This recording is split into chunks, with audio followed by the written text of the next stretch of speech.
morning. Am I too loud? Is this okay? Yes.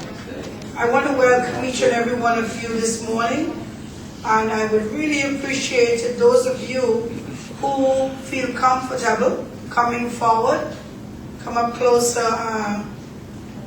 If, again, it's a matter of being comfortable. Just encourage it.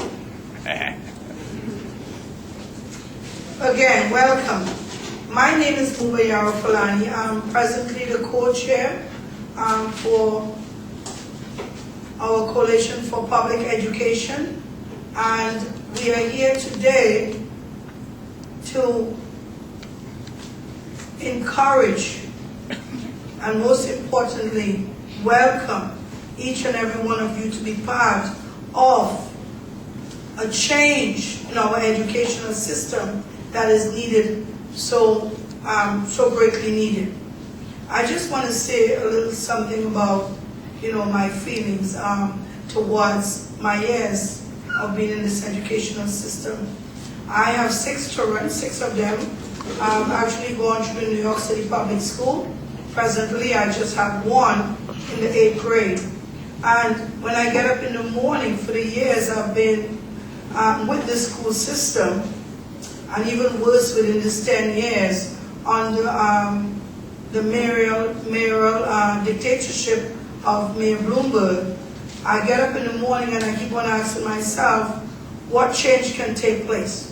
What can we do to ensure that our children are given an opportunity in an academic world where they can excel to the level that they really deserve to?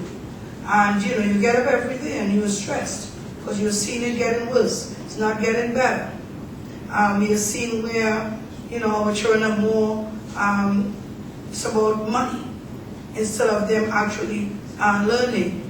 And when you're a poor person, it becomes so difficult for sometimes for you to fight to the level that you want to. But one day I met with a group of folks who, when we come together, we says, you know what? We are actually going to try and create or definitely design some form of new educational system. That if we don't do it, at some point our children are going to ask, what did you do? What did you do to make a change for us? Because remember, as parents and guardians, we are really their advocate. So upon meeting, these folks, we talk about what can we do? What can we do to change this educational system, miseducational system that has more or less focused on our children failing, and their next step is prison. When we met, we decided we're going to create or begin to establish a new educational system. We choose the word of the People's Board of Education. The People's Board of Education, as we go along this morning, you will learn that we are looking at a human rights educational system. We're looking at an educational system where every child is given an opportunity, an equal opportunity to excel. And that is our focus. But we cannot do it alone. It is not about us. It's about the community, it's about parents, it's about students, it's about educators, all coming together to make sure that this new system, this new educational system be implemented, but it's implemented where everybody's voices will be heard, unlike the dictatorship that exists. So my expectation today, one of them is that each and every one of us that is sitting here will be part of that conversation, will have input in making decisions as to how we will move forward in forming this People's Board of Education. So at this time, again, I want to welcome you, and I know that you are in the right place at the right time. Thank you.